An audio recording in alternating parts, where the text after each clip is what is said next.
Hey everyone, and welcome to this deep dive where we'll be focusing on you and your future happiness. Sounds intriguing. We're going to be exploring the idea that older adults might actually be the happiest age group. Oh, really? Yeah, so get this. We'll be using an online tool created by the National Initiative for the Care of the Elderly in Canada.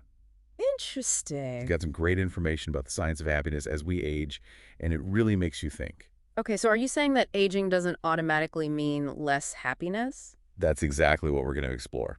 There's a growing body of research that challenges that assumption that as we get older, we get less happy. Okay, I'm listening. So have you heard of the U-curve of happiness? Not Okay, really. well imagine it like a roller coaster ride. You start high in youth, full of energy and excitement. Okay, I'm with you. Then comes midlife with all its twists and turns. Yeah, careers, family responsibilities. Exactly, it can be a bit of a dip. Yeah. But then you climb back up as you enter older adulthood, enjoying a smoother ride. I like that analogy. That's a great way to visualize it. And the research backs it up. It's not just a fun analogy, it's actually a pattern found in studies on well-being and life satisfaction. Across cultures and backgrounds, even. So let's talk about that midlife dip for a minute. Sure. I think a lot of us can relate to the stress of that stage. But is the whole midlife crisis a real thing? That's a good question. It might be a bit of both. How so?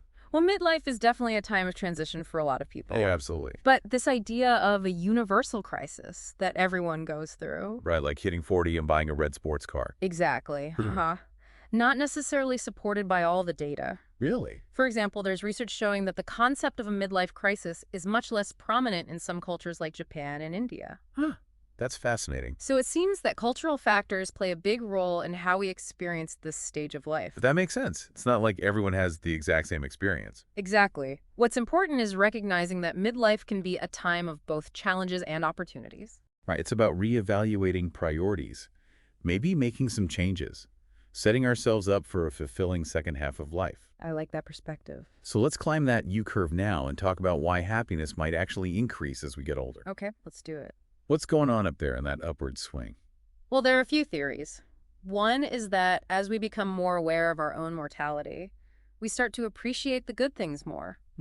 Like we have a limited time, so let's savor those positive emotions. Exactly.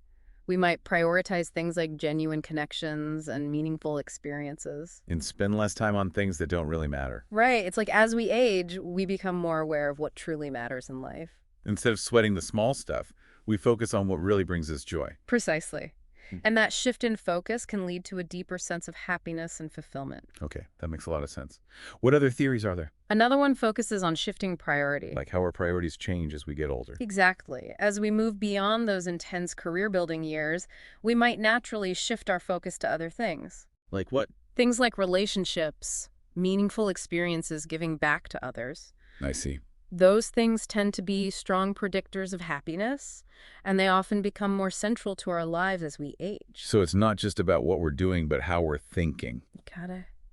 Maybe older adults just have a different perspective on things. Okay, that's really interesting. And that leads us to another fascinating concept, the age-related positivity effect. Okay, tell me more about that. Studies have shown that older adults tend to be better at focusing on positive information and filtering out the negative. Really? It's like they have a built-in happiness filter. That's a great way to put it. It's like they've developed this ability to focus on the sunshine and tune out the rain.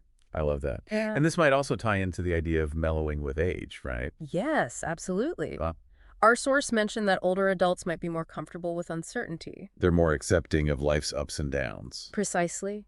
And with that acceptance often comes a more compassionate outlook. Like they've seen a lot, and they're less likely to get caught up in the little dramas. Exactly. They're more likely to offer understanding and support to others. That's beautiful. So far, this U-curve is looking pretty good. Haha, right. But before we all start wishing away the years, we should remember that this isn't a one-size-fits-all situation. You're absolutely right. The U-curve is compelling, but it's not universal. Meaning not every older adult is going to be happier than every younger person. Right. Happiness rankings can vary a lot across cultures. So it's more nuanced than just saying older people are always happier. Exactly. For example, our source mentioned that in some Western countries like the US, Canada, and parts of Europe, older adults tend to report higher levels of happiness than younger people. That's right. But then in parts of Southern Europe like Portugal and Greece, the pattern is actually reversed. Interesting, isn't it? It really is. So cultural context plays a huge role. For sure.